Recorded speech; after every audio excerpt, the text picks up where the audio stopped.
5:35, I call the meeting to order. Please join me in the pledge of allegiance.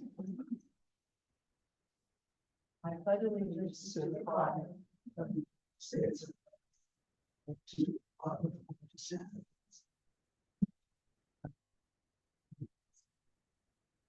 That's strong.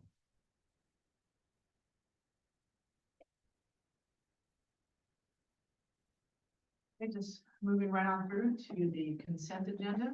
Brad, is there anything you need to add? There is not anything you need to add to this.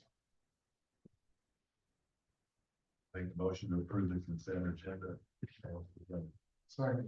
Been moved and seconded to approve the consent agenda as presented. Any further discussion? Not on. All in favor? Aye. All opposed? Motion passed 5-0. Nothing under old business.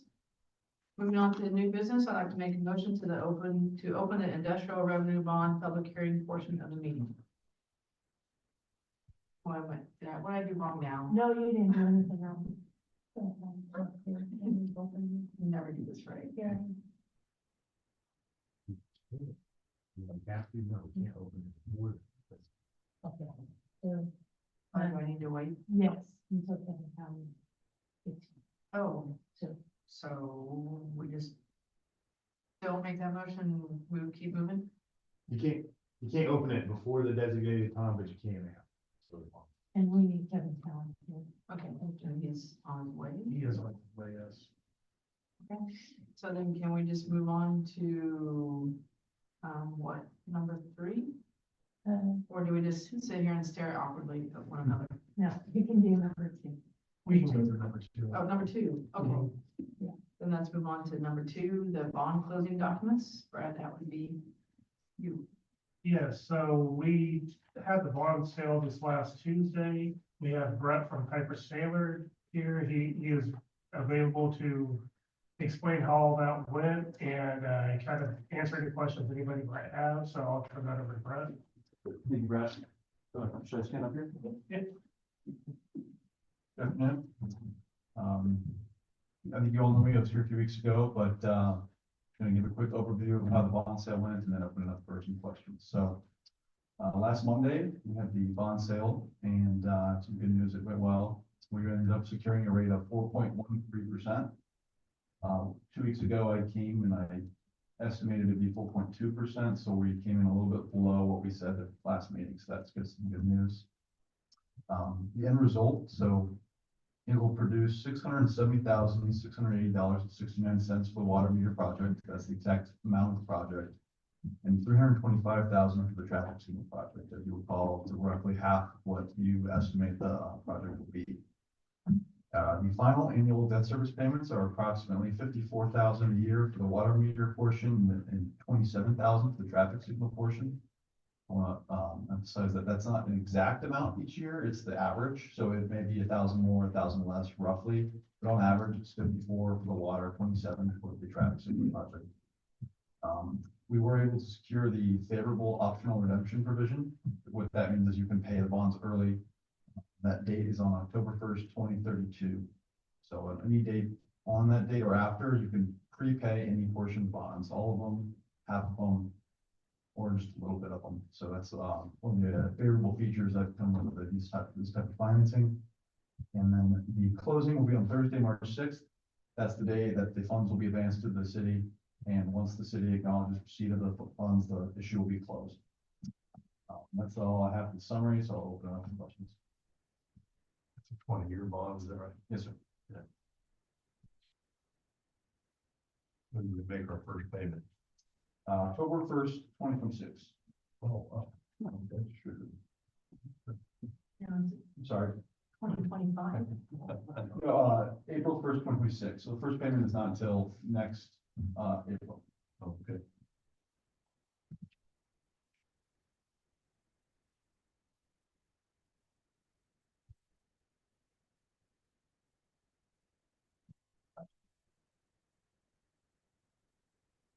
Great news that it went even better than you anticipated. Sorry, yeah, I think we went over most of the details 2 weeks ago, so it's no surprise we didn't have any major questions. So thank you for your time and congratulations again on a successful sale. Thanks for your help. I'll entertain a motion. I want to make a motion to adopt ordinance number 2136 and in a separate action, adopt resolution number 2025-06 and authorize the mayor, city clerk, and city attorney to sign all necessary documents. I second. Been moved and seconded to adopt ordinance number 2136. Any further discussion? Not on. All in favor? Aye. All opposed? Motion passed 5-0. Moving on to number 3, compliance services agreement. We also need to vote on Oh, wait, I'm sorry. the resolution number 2025-06 as well. Do we need to make that a separate motion or can, Yes, please. so Laura, did you make that a separate motion? You did make this motion. Did you second? I do. Okay. Well, I mean, so Laura just made the motion to adopt resolution number 2025-06. Is there a second? Second. Okay. Moved and seconded. Any further discussion? If not, All in favor? aye. All opposed? Motion passed 5-0. Okay, that's it for the mistake. Now we're gonna roll on through. Number 3, compliance services agreement, Brad. Yeah, so the compliance services agreement, what this is some of our bonds have certain, reporting, we need to report these to certain websites. What we've been finding out is with some staff turnover, that it would be nice if, we had something in place that would remind us to do these things, or actually, this agreement would actually help us do this for us. It's $1,750 a year, and this will be for a 5-year term. And this is just to make sure that we stay in compliance with our bond reporting. Like I said, this is something that we found out while going through this whole process with obtaining the bonds for the projects that we are currently seeking. This, like I said, I think this is a good idea just to make sure that we're staying in compliance. We have to go back over years that we failed to do this and do something, or is it just for now going? Yes, they're gonna file all the ones that we are. Catch us up to the Yes. list, okay.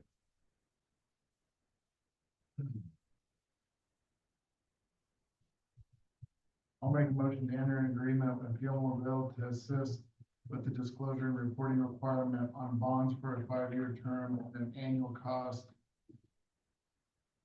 It's $1,750 Just notice. a year. Second. Been moved in a second to enter an agreement with Gilmore Mill. Is there any further discussion? Not done. All in favor? Aye. All opposed? Motion passed 5-0.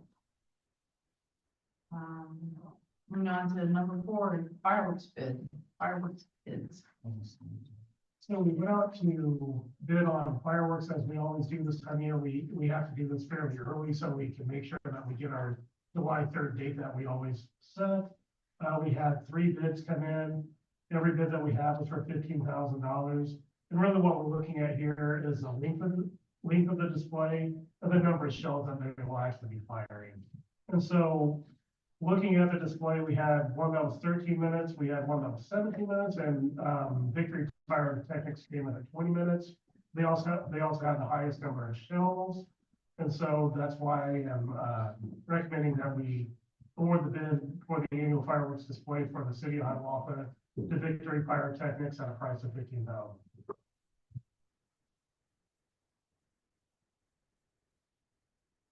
I would like to make a motion to award the bid for the annual fireworks display to Victory Pyrotechnics for $15,000. Second. Moved in second. Any further discussion? Not done. All in favor? Aye. All opposed? Motion passed 5-0. So let's go ahead and jump back to number 1. I'd like to make a motion to open the industrial revenue bond public hearing for another meeting.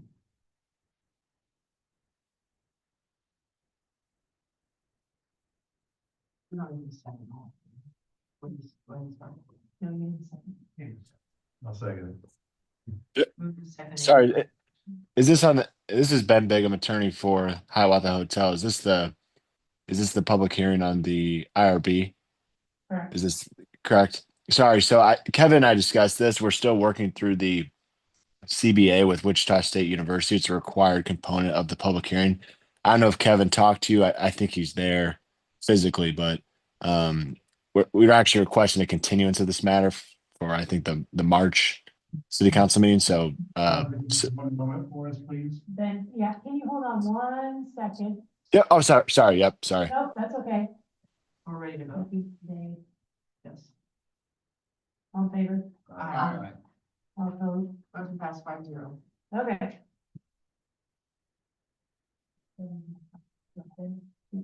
Yeah. Kevin, I'll turn this over to you. Kevin is here, Ben, and we're gonna turn it over to him, but, Thank you. Sorry about that. no, you're fine.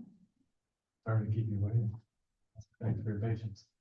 I think Ben started, and Ben, is with Polson LA, they represent the hotel owner. Was starting to describe, when we called this hearing last month, the goal was to have the hearing, have the cost benefit analysis available, with those two things being the prerequisites that you have to have as a governing body before you can consider and approve a property tax abatement. So this is the hearing, the cost benefit analysis, which is being prepared by Wichita State, was not yet available. So we talked about different ways to handle this. We can simply adjourn the hearing tonight to a later day when the cost benefit analysis would be available. Give notice again by publication. So if somebody's not here tonight, but they intended to come to the hearing, everybody's going to have full notice, and the goal being when you have the cost benefit analysis, you would also have the public hearing at the same time, and then be able to consider the property tax abatement and approve it. And Ben, correct me if I'm wrong, it's my understanding that the action you took last month, which allowed the developer to get the sales tax project exemption certificate, start ordering some supplies and materials and things like that, was a little more time sensitive, and that if this moves until, say, the March 10th meeting, that's when you would adjourn to and have the hearing, but that works from a timing standpoint. Yeah. Yes, and Kevin said it way better than I could have. And again, sorry for stepping in early. I just want to make sure I wasn't missing something with my AirPods right now, so it's hard to pick up every single word that's being said. So yes, Kevin is correct. The time sensitive part of this, request was related to that PEC. We've got the PEC, worked with the city and with Kevin's amazing staff to get that sorted out. So I appreciate handling that timely. That is in our the applicant's hands. He has used it to purchase materials, so the project is moving forward. But again, as we discussed, and we'll discuss more in March, this is an important component of that project and hopefully future projects in the city too. With that, and you've opened the hearing, I think if anybody is present that wants to speak on the matter, they can do so. But then again, you can adjourn the hearing, you could close it, I suppose, and say, we're going to call another hearing for March 10th. It's not going to be the adjourned hearing. We had a hearing, but we know we have to have another hearing when the cost benefit analysis is available. Either of those will work. But again, typically there isn't, or there aren't people to speak on these matters, but if not, I think those are the options. You could adjourn it, or you could close it and then call for another hearing. Just timing of publications, the need to publish again is the reason we couldn't publish this week. We needed tonight to happen to know what we were going to do and be able to publish. So wouldn't be able to publish until next week, and it has to be a 7-day publication, which wouldn't be quite enough for your meeting on the 24th. So that when I referenced March 10th, that's the thinking. The publication can occur in time for that to happen. So Brad, which way would you rather see that done? I think that just adjourning the meeting until March 10th would be fine. I would agree with that. I wouldn't need to have all the information in front of us, so. Is there any other comments from the commission? Then I would make a motion to adjourn the industrial revenue bond public hearing portion of the meeting Second. until March 10th, right? Yes. And I still second that. Been moved and seconded. Any further discussion? No. On favor, Uh, all opposed? Motion passed 5-0. Thanks for coming all this way anyway. I appreciate it. At least we didn't bring snow yet. Did I miss the bond discussion as well, or did you wait for me on that? Which part? It's all. the bond, yeah, we already Are you gonna stick around for a little bit? I can send the copies home with you. Yeah. Okay. Moving quickly. Yeah. It depends on how quickly I can sign. All right, very good. Thank Thank you. Thank you.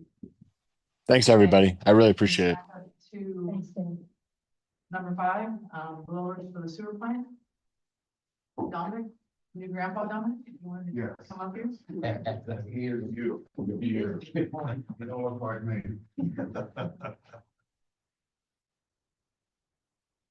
Okay, good evening, first of all. There are five blowers that run the air to the biological plant at the wastewater plant. 2 years ago, we, in 2023, we had Kaiser, put new motors and new blower block in 2 of them. We thought for the budget, it'd be easier to do 2 a year. So this year, we are proposing to do 2 more. But they're 20 years old. They've never been out of there, and they're leaking oil horribly. The plant will not survive without the air to them. We run 2 at a time, just so every month Bruce changes. We alternate them. That's why there's 5. But they're all leaking oil except for the 2 we got done last year. But Kaiser blowers have given us a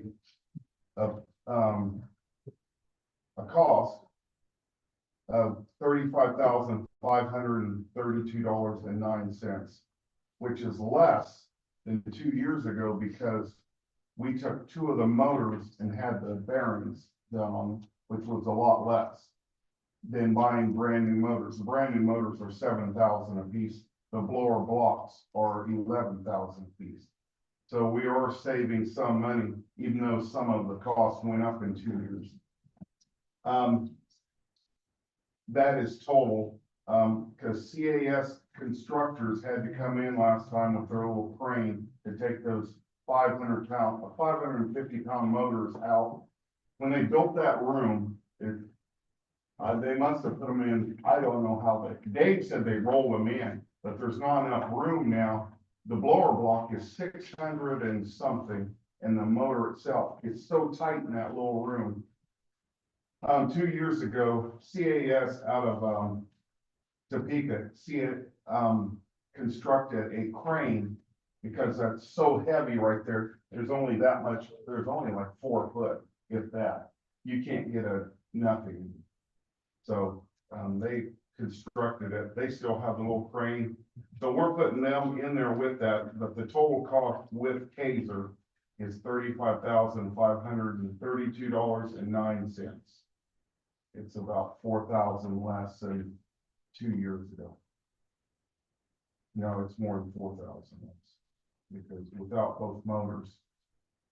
But Well, I say they run Times Square, because they provide air to all the bugs, because it's a biological process plant, so, I mean, if you don't have air to the bugs, we'll call them poo eaters, we'll go septic, and you guys will smell it in town.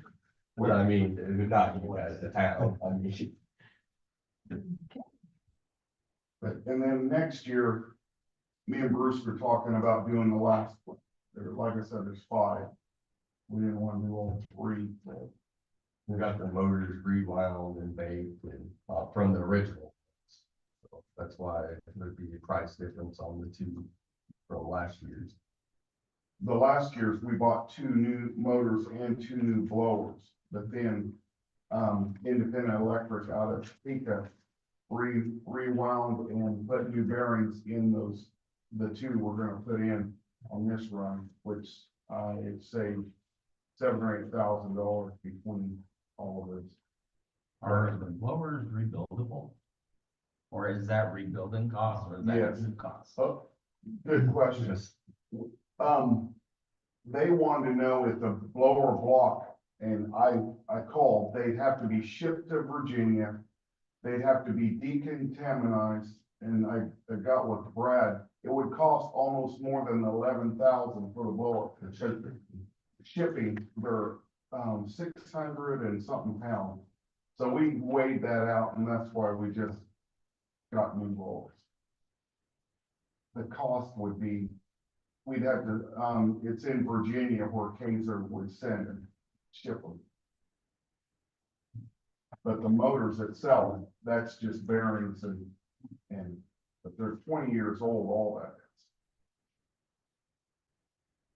is. Is there like a core charge of that, or can you guys keep the old ones for Yeah, we parts or something?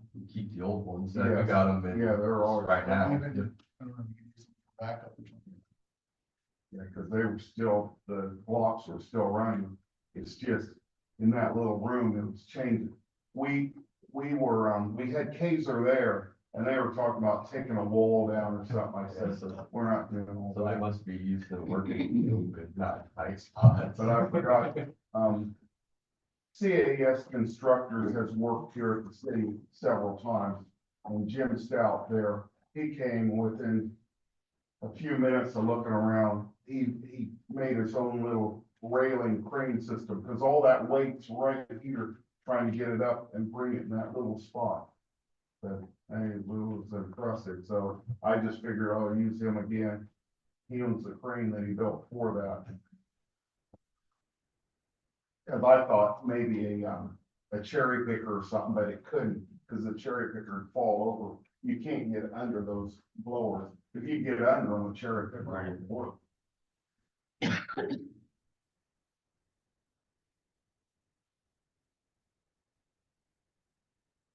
Questions? Or if not, I would entertain a motion. I will make a motion to purchase 2 new blowers at the cost of $35,000 and 32.01 to that.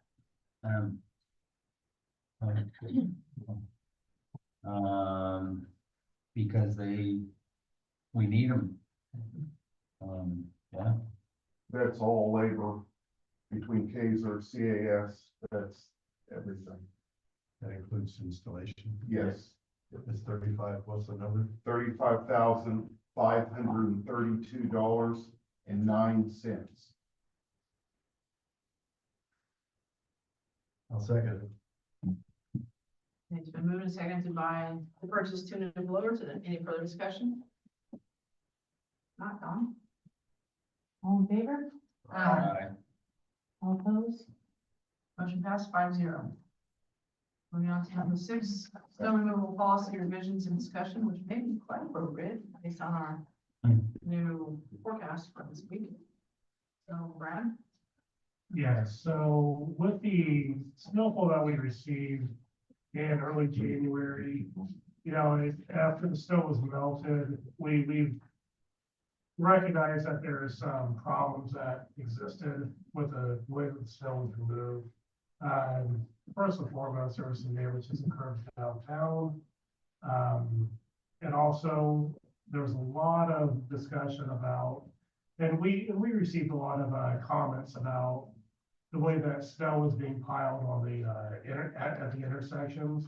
That really made it tough for our cars to see. And so, in thinking about this, I looked at the current snow policy that we had, and I thought that making some revisions to this policy, it's always a good idea to, after a snow like this, kind of look at the way that we operated and see, okay, is there something that we could do better? And so, in looking at that, I think 2 of the easiest additions here are, that we're not going to pile snow at the intersections. We want to keep that back at least 30 feet to allow cars visibility. And so that they can see well enough. It was a tremendous amount of snow, that last time, but, we can prevent a lot of a lot of those visibility issues.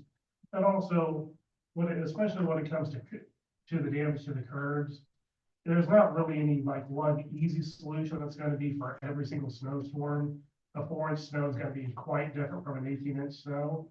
And so I think that all of those should be looked at on a case-by-case basis to try to minimize and eliminate the damage to the curbs as much as possible. And so those are the two revisions that I'm looking at here for the snow policy. And I will open the floor to any discussion or anybody, or comments that anybody, questions anybody might have. Well, I did drive around town and look at some of the other curving around town. And most of everything that I saw is on corners. Straightaways don't seem to be a problem. It's just, they kind of get into the corners a little too hard and Yeah. gouge a little bit. And so, you know, and I speak from kind of a position of experience. I've done this quite a bit myself, have a lot of hours out there pushing snow myself. And so a lot of times when you have the snow plows going along, they try not to get too close to the edge, but unfortunately, when you have the straight blades on, when you're trying to push onto the corners or trying to clear the intersections, because a lot of times when you plow, it leaves a mound of snow along, and so you're trying to push that off. And sometimes it's not always easy to see, but a lot of times those are the straight blades that are hitting those corners. That's what's causing that.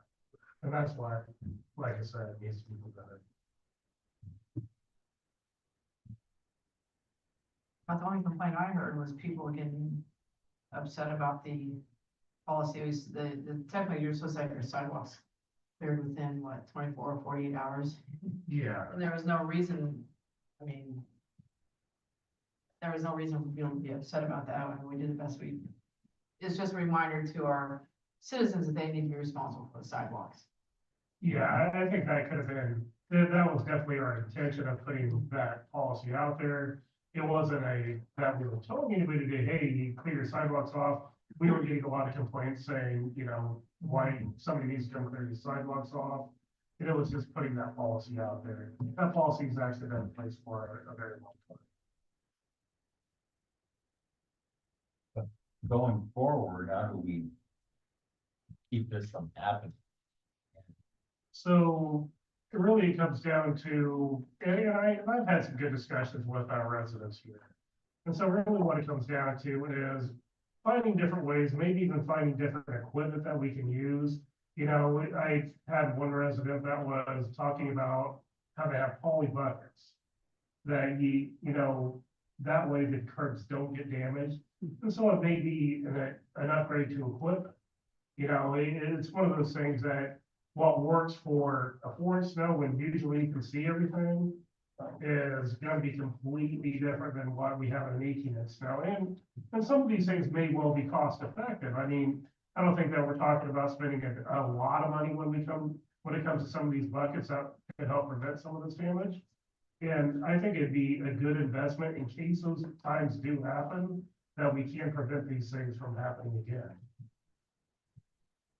You also have something to help with snow in front of people's driveways and in that policy, it looks like.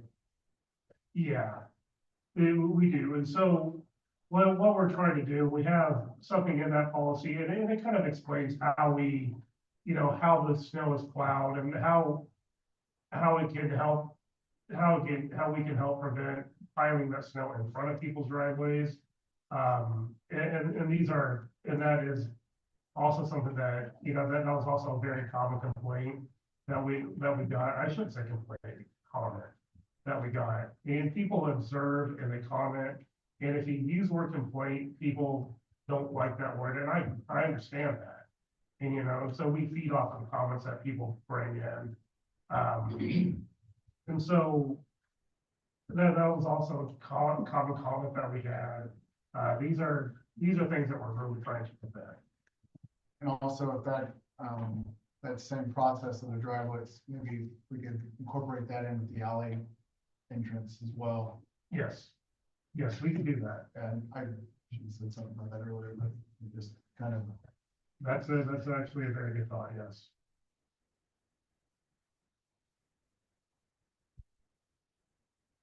And said overall though, 18 inches of snow, the work that our crews did get that cleared out. I would say that I probably heard more comments on how impressive it was they got things cleared out, especially Main Street. For as quickly as they got all that. And I really do like the idea of not being right up to the intersections, because that did make it a challenge. But it's a tough job, so. Are there any other questions or comments? It's the only other thing that I guess we have big 10, 12 inches of snow. I don't know if it would help maybe around the square, at least maybe put some flags out or something that you can locate the curbs just to help. Of course, you're not gonna be able to do that all over town, but Yeah. out here, it might be something that would save you time in the long run anyways, to put a couple stakes out there or something. No, I 100% agree. I think that's a great idea.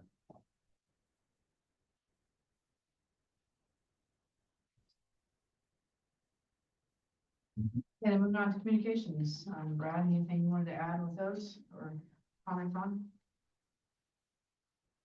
I would like to move back to the snow removal policy. Oh, I did, I'm sorry, I didn't. Oh, I did make a few not. revisions to that, so I would like us to have an action to adopt the revised snow removal and ice control policies and procedures. I'll make a motion to adopt the revised snow removal and ice control policies and procedures for the city of Hiawatha.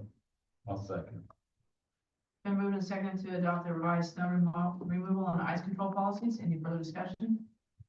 Not done. All in favor? All opposed? Motion passed 5-0. Now, Brad, you get communications? We have the Department of Energy letter, the January 2025 Judges Report, Tree City USA flyer. Hiawatha was granted, Tree City USA status yet again. There is a flyer in there for an event that happens down in Lawrence every year. We got a KDOT PD grant award letter. And so that's all I have tonight for communications. Any questions from the commission? Not, then we'll move on to the governing body comments. As for me, I have nothing except for just be careful out there, everybody, if the snow comes in. That's all I have. Dave, Covered it. I don't have anything. Tom, I have nothing. Brian, I don't have anything. Laura, I have nothing. I would entertain a motion to adjourn. We adjourned. Moving second to adjourn. Any further discussion? Tom? All in favor? Aye. Aye. All opposed? Motion passed 5-0. Thank you, everyone.